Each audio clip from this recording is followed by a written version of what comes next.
완연한 봄 기운이 느껴지는 2026년 3월 22일 주일 아침에 오늘 이렇게 우리 온 천지가 이제 꽃동네가 이루어질 그런 때가 가까워지고 있고, 우리 교회도 창문 옆에도 우리 앞에도 꽃이 장식되어져 있습니다. 조화가 아니라 생화이기 때문에 더 생명력이 있는 것이죠. 오늘 여러분의 삶에도 이렇게 꽃이 피고 또 여러분의 모든 햇볕이 여러분 속에 스며들고 활짝 피어지기를 주의 이름으로 축원합니다. 네. 요즘 권사님들이나 이 집사님들 이렇게 보면은 이렇게 눈에 눈물이 자주 나는 현상이 있죠. 드라마를 보다가도 울고 영화를 보다가도 울고 꽃이 피면은 그걸 보다가 뭉클하고 아이들이 재롱 떠는 것만 봐도 눈물이 찔끔 나오고, 또 슬퍼서 노인이 탁 하다가 이렇게 어렵고 힘든 걸 봐도 참 짠한 마음에 눈시울이 붉어지는 것들을 느낄 수 있습니다. 그건 왜 그럴까? 오늘 교회에서도 예배 드리다가 또 찬양하다가 어떤 데 은혜가 또 임해서 이렇게 눈물이 나기도 하지만, 어떤 데는 이렇게 나도 모르게 눈물이 난다 그럴 때가 있어요.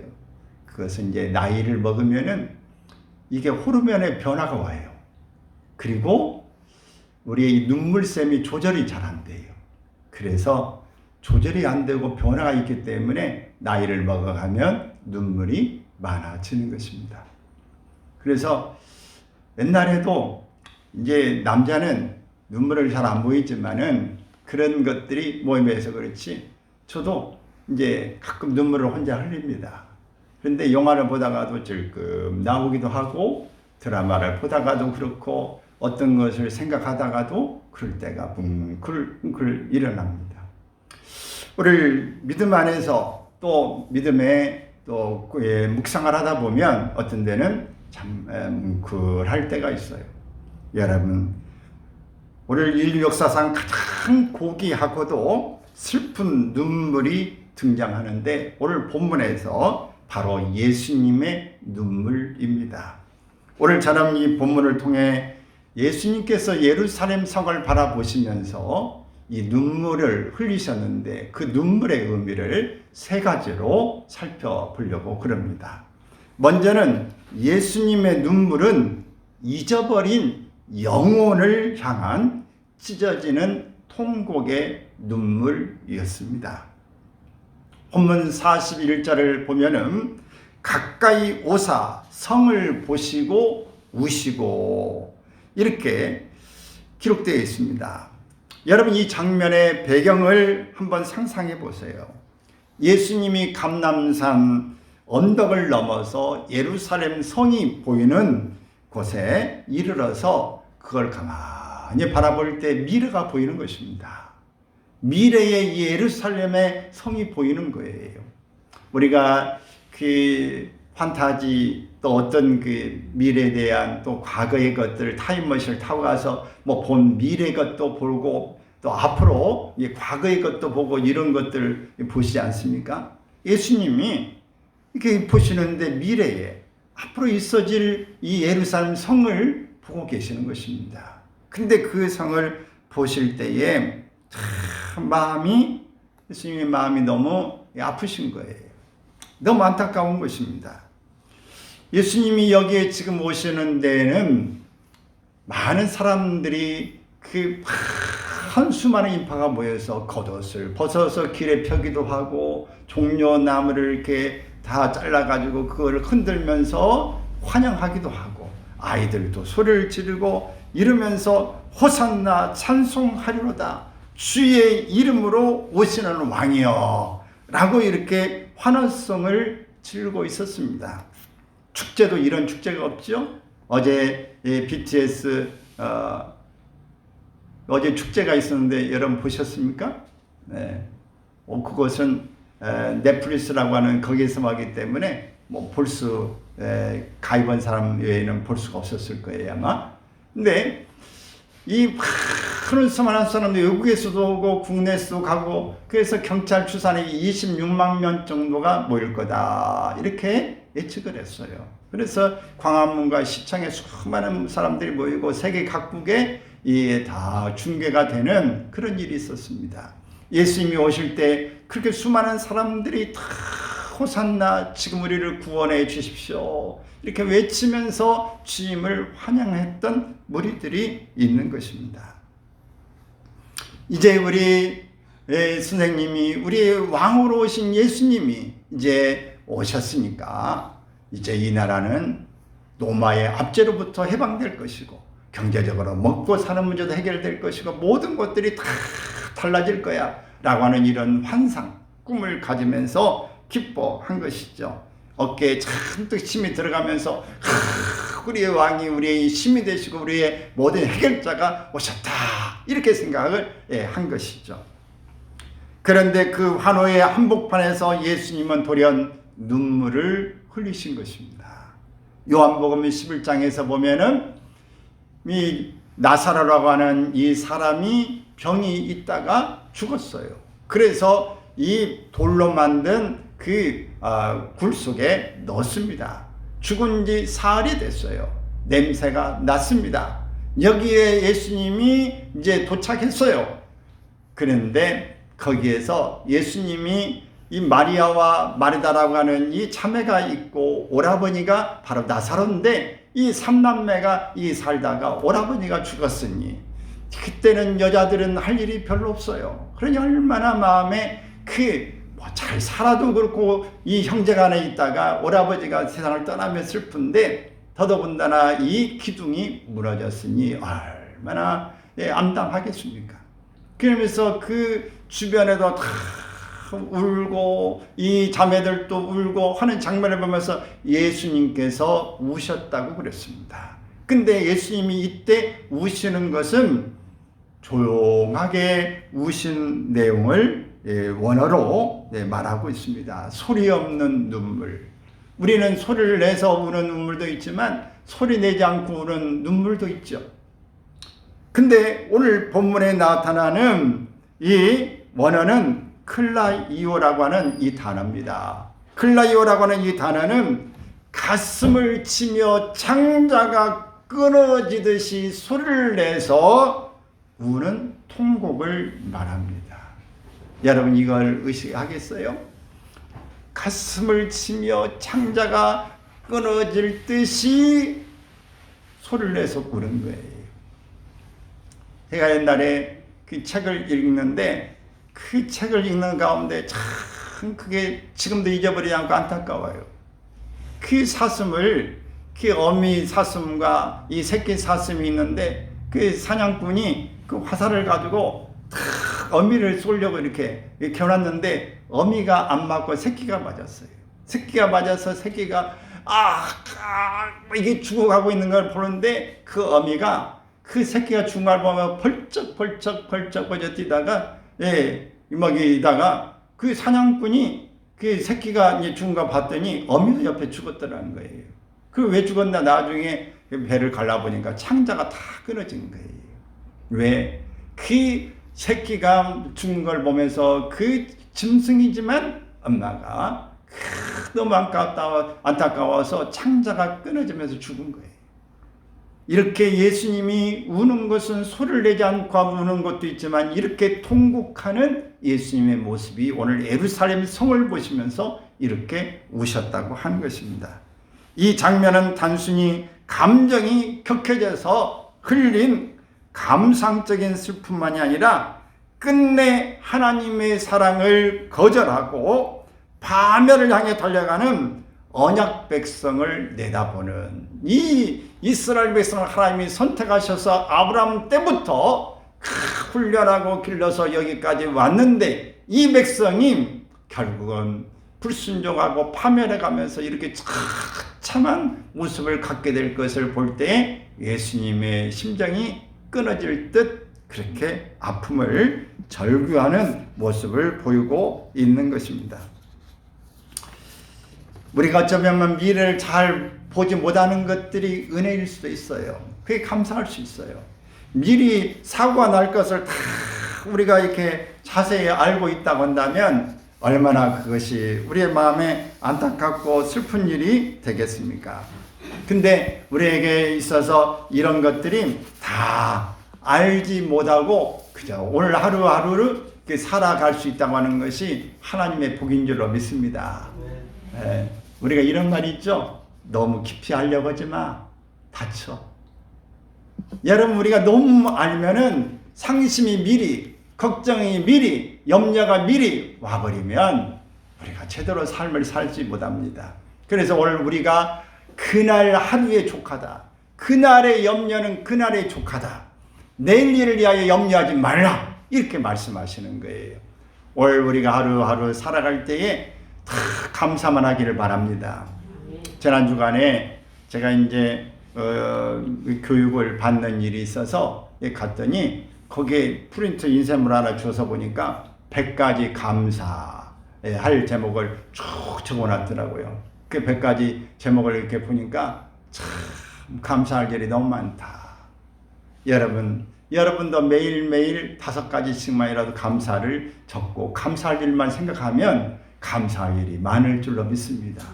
감사할 걸 계속 생각하는데 감사가 되어지지. 안 좋을 것을 생각하면 안 좋을 것만 생각하는 것이고, 여러분 감사를 생각하기를 바랍니다. 할렐루야.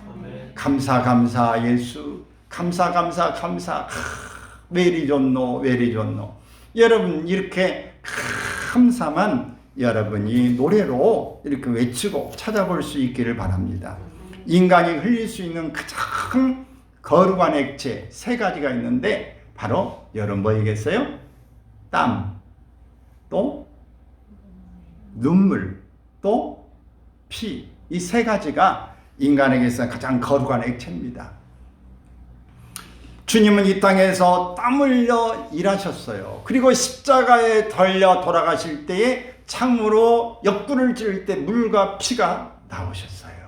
그리고 예수님은 오늘 멸망하는 영혼들을 향해서 통곡의 눈물을 흘리셨습니다. 정호성 시인의 시 가운데 내가 사랑하는 사람이라고 하는 시에 이런 구절이 있습니다. 나는 눈물이 없는 사람을 사랑하지 않는다. 나는 눈물을 사랑하지 않는 사람을 사랑하지 않는다. 나는 한 방울 눈물이 된 사람을 사랑한다. 기쁨도 눈물이 없으면 기쁨이 아니다. 사랑도 눈물 없는 사랑이 어디 있는가? 그렇습니다. 눈물은 사랑의 또 다른 이름입니다. 주님이 소리내어 통곡하신 이유는 예루살렘을, 그리고 오늘날 허무한 것을 쫓아 살아가는 저와 여러분을 그토록 깊이 사랑하셨다는 증거이고 지금도 사랑하고 계시는 것입니다. 둘째는 평화에 관한 일을 알지 못하는 우리의 영적 무지를 향한 눈물입니다. 42절에는 주님은 탄식하며 말씀하십니다. 너도 오늘 평화에 관한 일을 알았더라면 좋을 뻔하였거니와 지금 내 눈에 숨겨졌도다.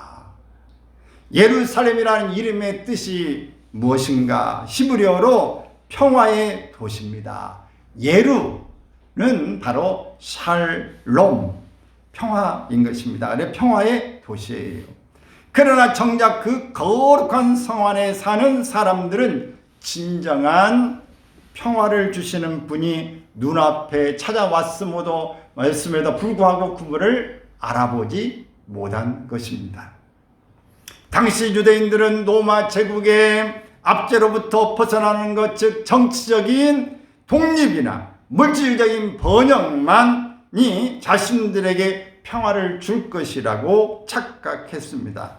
힘으로 쟁취하는 로마의 평화, 팍스 노마나라고 하는데 이걸 원한 거죠. 그러나 예수님이 주시고자 했던 평화는 이것과는 다릅니다. 하나님과의 끊어진 관계가 회복되는 영적인 평화, 즉 하늘의 샬롬이었습니다. 샬롬, 따라서 샬롬. 이것을 우리가 하면 이제 쉽게 말하면 살롬입니다. 살롬. 죽을 놈이 아니라 살롬. 우리 살롬, 그 평화가 있는 사람은 살롬이고, 안평화가 그냥 있는 사람은 죽을 놈이고, 우리는 살롬이에요. 할렐루야. 자, 옆 사람 보고 살롬. 나는 또 살롬 안 하고 또 뭐 너에다가 뭐 한 줄 알았어요. 우리 다 살롬입니다. 살롬. 오늘날 우리 시대의 모습도 이와 별반 다르지 않습니다. 우리는 무엇이 내게 평화를 준다고 믿으며 살아가고 있는가? 더 넓은 평수의 아파트라든지, 좀 더 좋은 차량이라든지, 통장이 좀 더 넘쳐나는 거라든지, 가족이 좀 더 잘 되는 거라든지, 승진한 거라든지, 주식이 좀 오르는 거라든지, 우리가 어떤 일들의 목표를 가지고 이루어지는 것, 내 손에 잡히는 것, 눈에 보이는 것으로 만족한 것을 통해서 평화라고, 샬롬이라고 착각하고 있습니다. 이것을 위해서 숨가쁘게 달려가고 있는 것입니다. 우리가 진짜 가슴을 치며 울어야 할 이유는 통장 잔고가 비어서나 육신의 건강을 잃어서가 아닙니다. 영적인 눈이 멀어 생명의 주관자이신 하나님이 지금 나와 함께 하심을 보지 못하는 영적 맹인이 된 것을 슬퍼해야 될 줄로 믿습니다. 지금 함께 계시는데도 불구하고 알지 못해요.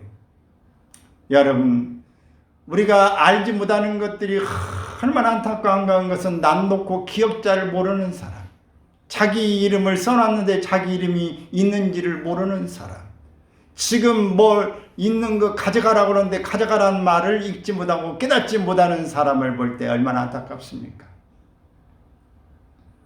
너 외국에 유학할 때에 배 걸지 말고 네 원하는 거, 네 힘들지 않게 공부 열심히 해라고 이 저고리에다가 옆에 잊어버리지 않도록, 누가 훔쳐가지 않도록 한쪽에다가 이렇게 실로 주머니를 만들어 가지고 그 속에다 돈을 잔뜩 넣어놨어요.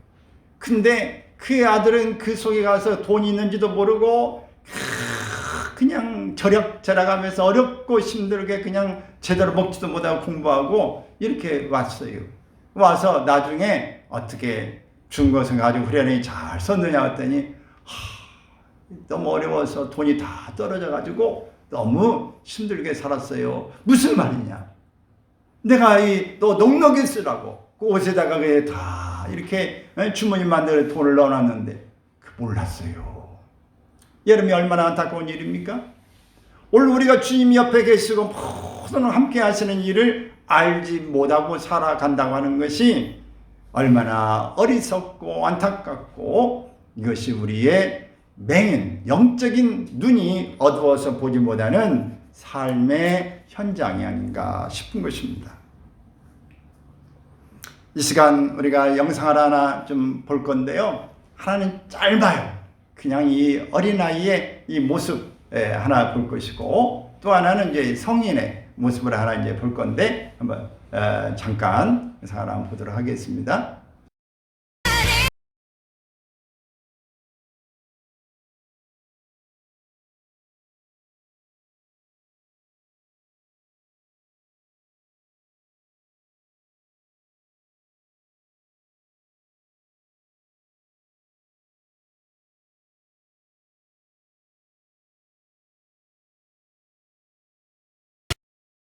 다섯 살짜리 태어날 때 소아마비로 태어나가지고 그때까지 못 걷다가 이제 걷는 것을 혼자 이렇게 걷느려고 일어섰다가 넘어지고 하는 장면을 보는 겁니다.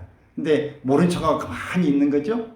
어린 딸이 혼자 일어서는 법을 배우는 것을 모른 척하고 있는 엄마, 하나님의 시선도 이와 같습니다. 많은 성도님들이 지금 저 딸과 같이 혼자 일어나 보려고 노력하고 계신 분이 있을 수 있습니다. 이제나 저제나 좋아질 것을 기대하고 다 큰 아들 얻고 다니는 캄캄하고 고통스러운 인생의 터널을 지나고 계신 분이 있을지 모릅니다. 내 삶의 평화가 다 깨져버린 것 같아 하나님을 원망하면서 사시는 분도 있을지 모릅니다. 그러나 하나님은 멀리서 팔짱 끼고 우리의 고난을 구경하시는 분이 아닙니다. 모른 척 외면하는 것 같고 우리를 울음에서 건져내고 또 우리를 살리고 좋아질 것을 기대하면서 사랑을 얻고 희망을 깨워주는 어머니처럼 우리와 함께 통곡하시면서 여러분에게 시선을 고정하고 계시는 하나님이 계시다는 것을 기억하시기 바랍니다. 하나님은 한 번도 여러분을 떠난 적이 없어요. 근데 여러분이 눈 감고 귀 닫고 마음은 닫고 보이지 않고 들리지 않고 느껴지지 않는 것입니다. 그럴 때 얼마나 안타깝겠습니까? 세차는 찾아오신 때를 알지 못함을 안타까워하시는 예수님의 눈물입니다. 44절 하반절을 보겠습니다. 이는 내가 보살핌 받는 때를 알지 못함을 인함이니라. 카이로스티스 에피스코피스, 바로 헬라어로 원어로 이렇게 되어 있는데 이 말이 무슨 말인가?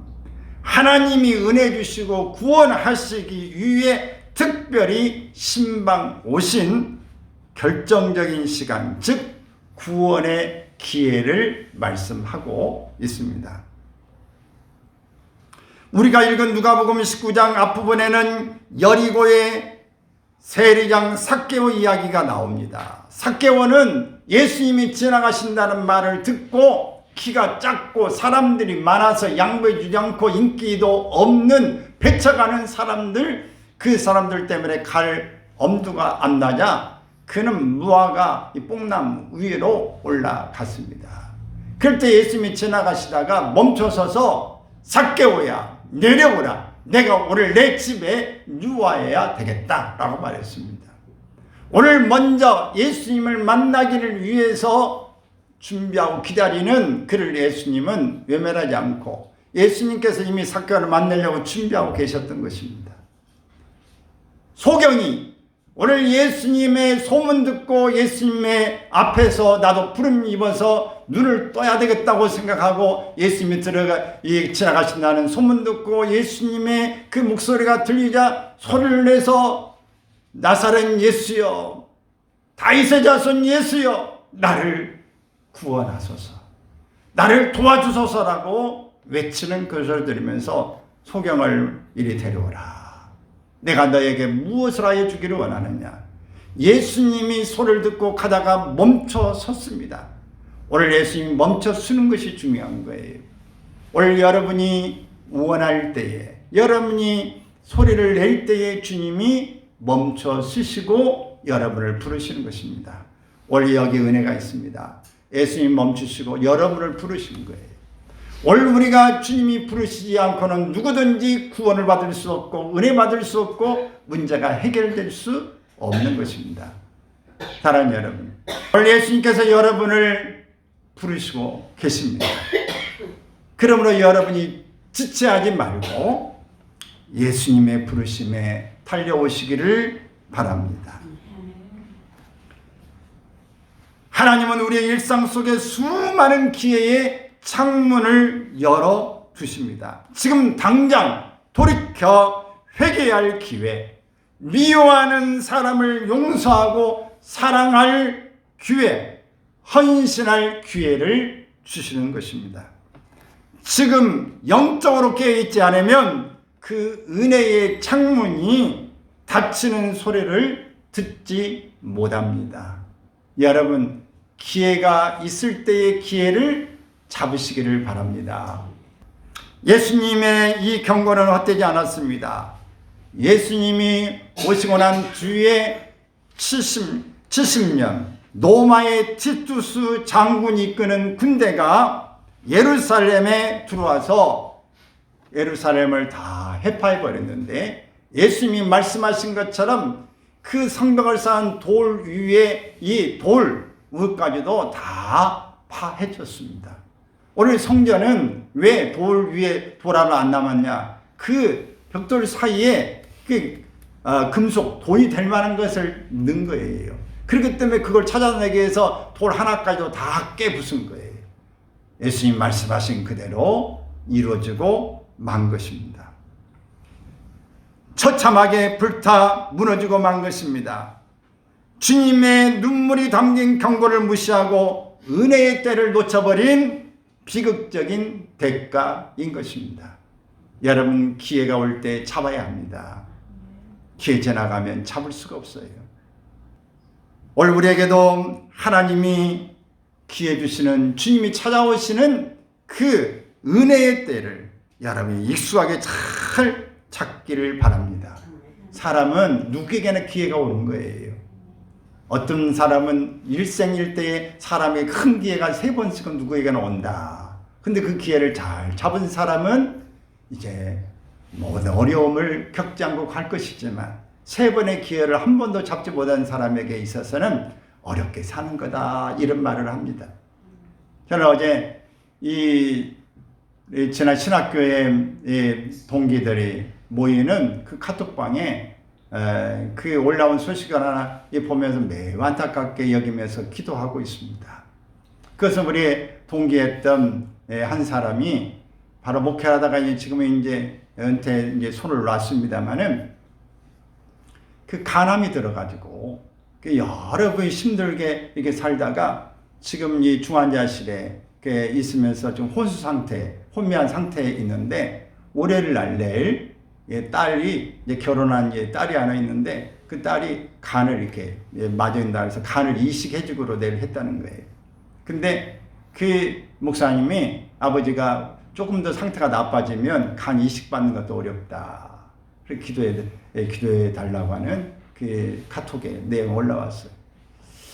참 똑똑하고 또 목회도 또 잘하는 사람이지만은 그 여러 가정도 자녀들이 다 또 이 공부도 잘하고 그래서 좋은 대학에 가고 좋은 직장 잡고 이렇게 다 결혼도 하고 그랬어요.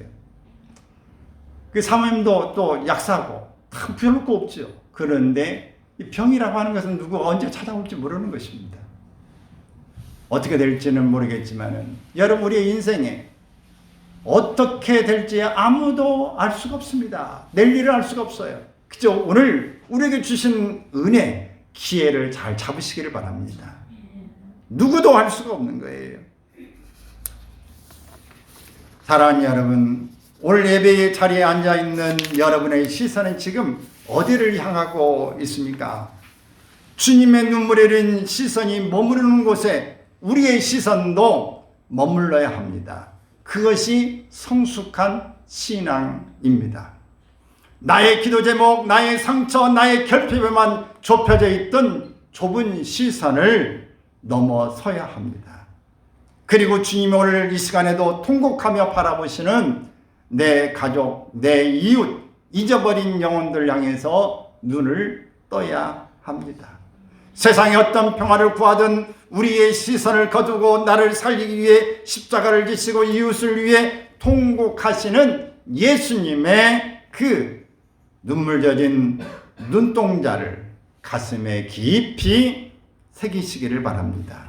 주님의 그 뜨거운 눈물이 우리의 강팍한 심령을 적실 때에 메마르고 갈라진 우리의 삶의 터전 위에도 비로소 하늘의 참된 평화가 넓게 펼쳐질 줄로 믿습니다. 이 시간에 우리의 다친 시선과 굳은 마음이 주님이 바라보시는 곳을 향해서 소망하기를 바라고 하나님 앞에 찬양하면서 나아갈 수 있기를 바랍니다. 아버지, 당신의 마음이 있는 곳에 나의 마음이 있기를 원해요. 아버지, 당신의 눈물이 고인 곳에 나의 눈물이 고이길 원해요. 아버지, 당신의 마음이 있는 곳에 나의 마음이 있기를 원해요. 아버지, 당신의 눈물이 고인 곳에 나의 눈물이 고이길 원해요. 아버지, 당신이 바라보는 영혼에게 나의 두 눈이 향하길 원해요. 아버지, 당신의 마음이 있는 곳에 나의 마음이 있기를 원하고, 당신의 눈물이 보인 곳에 나의 눈물이 보이길 원해요. 아버지, 당신이 바라보는 영혼에게 나의 두 눈이 향하길 원해요. 이 찬양처럼 내게 잊어버린 영혼을 향한 주님의 눈물을 부어달라고 오늘 이 시간에 함께 기도할 수 있기를 바랍니다.